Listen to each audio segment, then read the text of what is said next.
For 39 years, the official record said Colin Marsh withdrew from the 1987 Rugby World Cup final with a hamstring injury. But the New Zealand Rugby Football Union made sure you'd never learn that he was never hurt at all. That's the story they tell. It isn't what happened. Someone made sure you'd never hear this. Here's what the records were rewritten to hide. 1987 was the first Rugby World Cup ever played.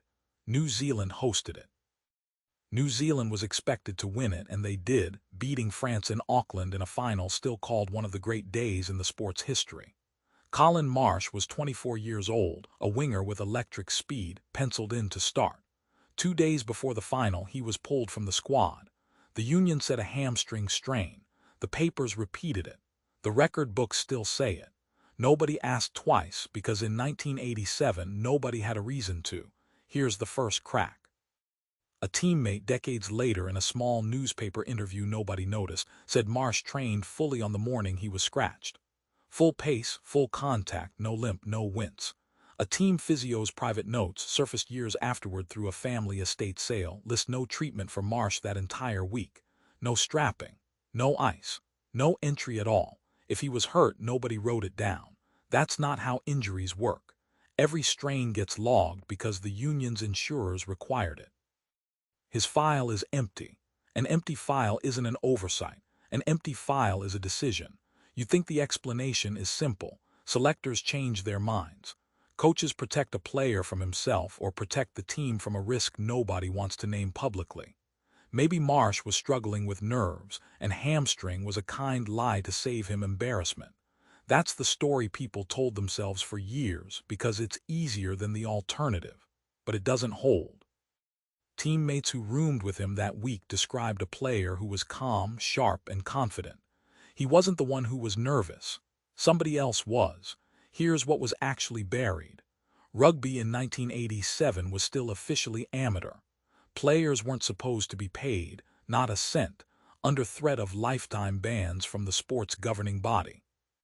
But behind closed doors, several unions were quietly funneling money to top players anyway, disguised as boot deals, appearance stipends, expense reimbursements that never matched real expenses.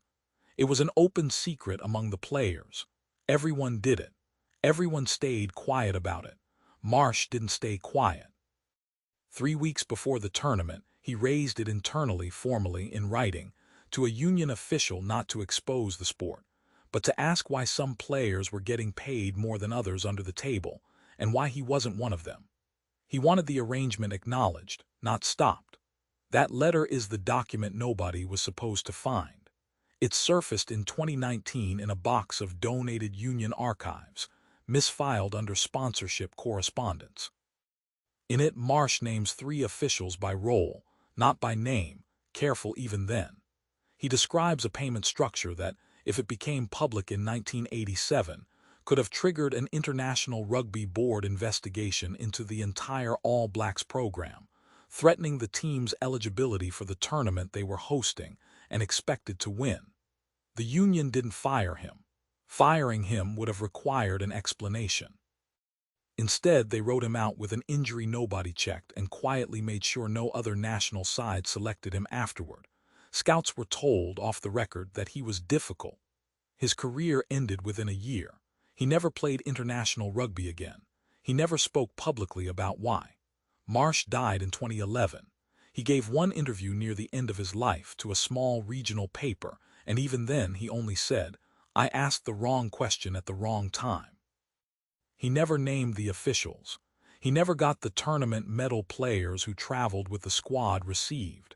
His name isn't in the official history of that World Cup at all, not injured, not benched, simply absent, as if he was never selected in the first place. Think about what that means. A governing body erased a healthy player from a World Cup roster to protect a secret payment system.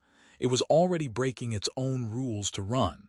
And it worked well enough that the true story sat buried for 39 years, until a misfiled box of paperwork accidentally survived. Nobody was punished.